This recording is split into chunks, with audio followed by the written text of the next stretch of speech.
To win in the NFL, you have to build through the draft. It is a mantra that has been preached by every general manager for decades. And for teams mired below mediocrity, this draft can be their saving grace. And that's where both the Jets and the Giants find themselves. And both teams have 2 picks in the top 10. So by the end of the night, cornerstones for each franchise could be put in place. Tonight, we will talk with beat reporters from both teams, and we'll start with the team who has the 5th and the 7th pick in the draft. We are joined now by Giants reporter with The Athletic, Dan Duggan. Dan, good to see you again.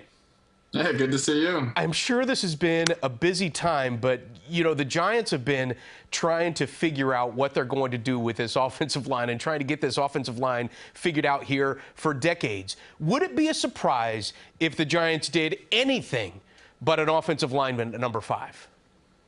Yeah, it would be a surprise. Yeah, I mean, there's a lot of misdirections during this process, but sometimes it's just kind of obvious, you know, what makes sense and what you think the team will do.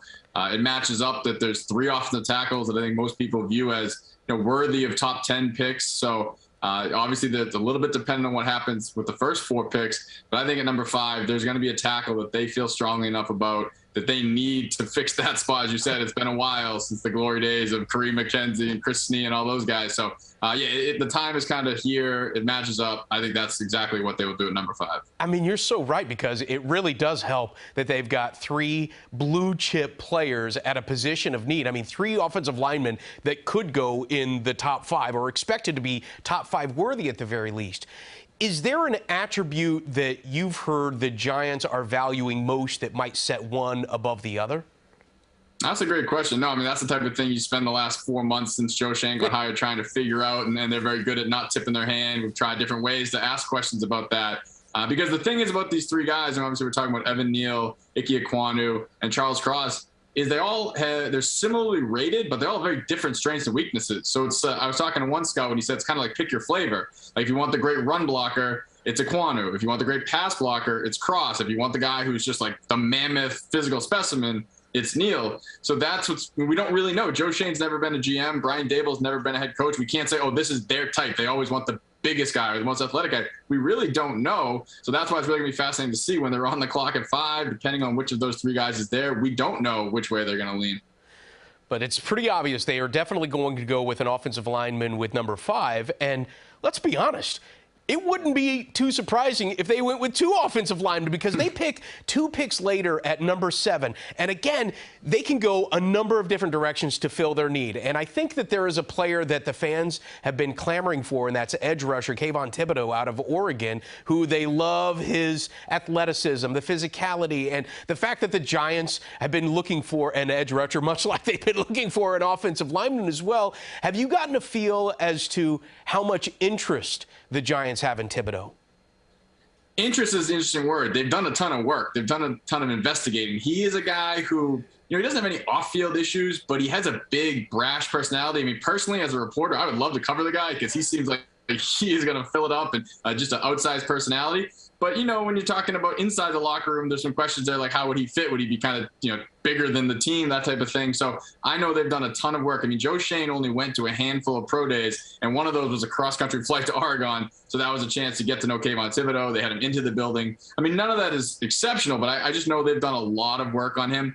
My gut says that he probably wouldn't be at the top of their list. I think there's other guys that maybe are quote-unquote cleaner that they could probably get with that 7th pick. I mean, I think he'll be a serious consideration. I'm sure there's been a ton of discussion in their draft room about him, but I don't think the fans that are, you know, pining for him are going to get their wish on Thursday night. Look, Thibodeaux has said that he believes he should be the number 1 overall pick. I mean, that's the kind of guy, you can't be afraid of a guy that has confidence, a guy that has this ability to be a leader, that wants to be a leader. That's the kind of guy you want in that locker room. But the real question is, how would he gel in that locker room? And maybe whether or not he is their biggest need, because if we take another step further, it looks like the Giants could be cutting cornerback James Bradbury to kind of clear a little cap space as well, which could open the door for another position of need in Sauce Gardner there at 7. Would this be like a dream come true if Sauce Gardner were actually available to the Giants at 7?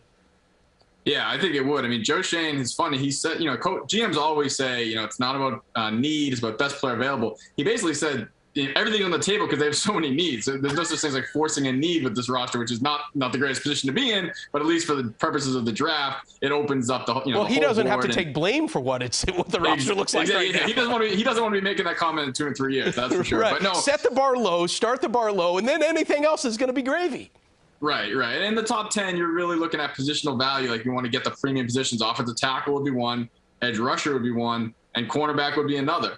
And so I think that is definitely a position that's, high on their board. I think if Sauce Gardner is there, I think he is the dream pick. I think it's a perfect match. They're going to play a ton of man coverage because Wink Martindale is going to be blitzing as soon as they get off the bus. So they're going to need guys on the outside that can cover, especially as you said, James Bradbury is not going to be here much longer one way or another, whether they're able to trade him, which I'm skeptical of, or they just have to bite the bullet and release him just to get that cap savings. He's going to be gone. So that opens up a huge void at cornerback. And this is just not a defensive scheme where you can have a void. You can't just patch the cornerback spot in Wink Martindale's defense. So I think they need to invest a premium asset. I think if Gardner's there, I think it's an easy pick. If he's gone, then maybe Derek Stingley from LSU. I think then it gets a little dicier. But yeah, if Gardner's there, to use your word, I think that would be the dream come true. You brought it up. I mean, let's be honest. These Giants have 5 picks in the top 81. This is a prime opportunity for GM Joe Schoen and head coach Brian Daboll to take this roster and build it the way they want. How much pressure is it on them to get this right? Yeah, I mean, listen, you hope you never drafted in the top 10, let alone having 2 picks in the top 10. So you're hoping this is a one-time deal where they can really get 2 foundational pieces. Again, if you're talking about a Evan Neal and a Sauce Gardner, you want those guys to be Pro Bowlers for the next 5, 10 years.